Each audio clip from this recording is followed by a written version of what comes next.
حیات الصحابہ۔ ٹاپک: حضرت عروہ بن مسعود رضی اللہ تعالیٰ عنہ کا قبیلہ ثقیف کو دعوت دینا۔ حضرت عروہ بن زبیر رضی اللہ عنہ کہتے ہیں، جب لوگوں نے 9 ہجری میں حج کی تیاری شروع کی تو حضرت عروہ بن مسعود رضی اللہ تعالیٰ عنہ حضور صلی اللہ علیہ وسلم کی خدمت میں مسلمان ہو کر حاضر ہوئے اور حضور صلی اللہ علیہ وسلم سے یہ بات کی اجازت چاہی کہ اپنی قوم کے پاس واپس چلے جائیں۔ حضور صلی اللہ علیہ وسلم نے فرمایا، مجھے ڈر ہے کہ وہ تمہیں قتل نہ کر دیں۔ انہوں نے کہا، وہ میرا اتنا احترام کرتے ہیں کہ اگر وہ میرے پاس آئیں اور میں سو رہا ہوں تو وہ مجھے جگاتے نہیں ہیں، اس لیے حضور صلی اللہ علیہ وسلم نے ان کو اجازت دے دی۔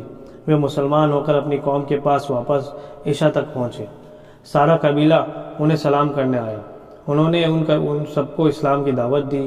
قوم نے ان پر طرح طرح کے الزام لگائے، انہیں غصہ دلایا اور انہیں بہت سی ناگوار باتیں سنائی، پھر انہیں شہید کر ڈالا۔ تو حضور صلی اللہ علیہ وسلم نے یہ خبر سن کر فرمایا، عروہ بھی ان حبیب نظار جیسے ہیں جن کا تذکرہ سورہ یاسین میں ہے کہ انہوں نے اپنی قوم کو اللہ کی طرف دعوت دی، انہوں نے ان کو شہید کر دیا۔ بہت سے اہل علم اس قصے کو تفصیل سے ذکر کرتے ہیں اور اس میں یہ ہے کہ حضرت عروہ رضی اللہ تعالیٰ عنہ عشاء کے وقت طائف پہنچے، اپنے گھر میں داخل ہوئے۔ قبیلہ ثقیف نے آ کر ان کو جاہلیت کے طریقے پر سلام کیا۔ انہوں نے لوگوں کو اس سلام سے روکا، ان سے کہا، تم جنت والوں کے طریقے پہ سلام کرو، السلام علیکم ورحمۃ اللہ وبرکاتہ۔ قوم نے ان کو طرح طرح سے ستایا، ان کو بے عزت کیا، لیکن وہ برداشت کرتے رہے۔ قوم کے لوگ ان کے پاس سے جا کر ان کے بارے میں مشورہ کرتے رہے، یہاں تک کہ صبح صادق ہو گئی۔ حضرت عروہ نے بالا خانے پر چڑھ کر فجر کی اذان دی۔ قبیلہ ثقیف کے لوگ ہر طرف سے نکل کر آئے۔ بنو مالک کے اوس بن عوف نامی آدمی نے ان کو ایسا تیر مارا جو ان کی شہرنگ میں لگا اور اس شہرنگ کا خون نہ رکا تو غیلاب بن سلمہ بن کنانہ، عبد دلیل اور حکم بن عمرو اور ابو احلاف کے دیگر ممتاز سرداروں نے کھڑے ہو کر ہتھیار پہن لیے جمع ہو گئے اور یوں کہا، یا تو ہم سارے مر جائیں گے یا عروہ بن مسعود کے بدلے میں بنو مالک کے 10 سرداروں کو قتل کر دیں گے۔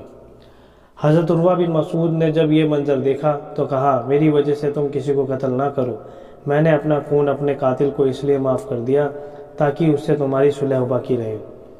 یہ میرا قتل تو اللہ پر مجھ پر خاص انعام ہے، اس نے مجھے شہادت کا مرتبہ عطا فرمایا اور میں اس بات کی گواہی دیتا ہوں کہ محمد صلی اللہ علیہ وسلم اللہ کے رسول ہیں۔ انہوں نے مجھے بتایا تھا کہ تم مجھے قتل کر دو گے۔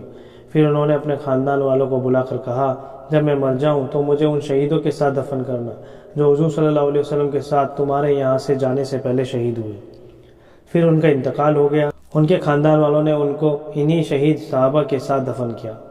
حضور صلی اللہ علیہ وسلم کو ان کے قتل کی خبر پہنچی، فرمایا، عروہ بھی آگے پچھلی حدیث جیسا مضمون ہے۔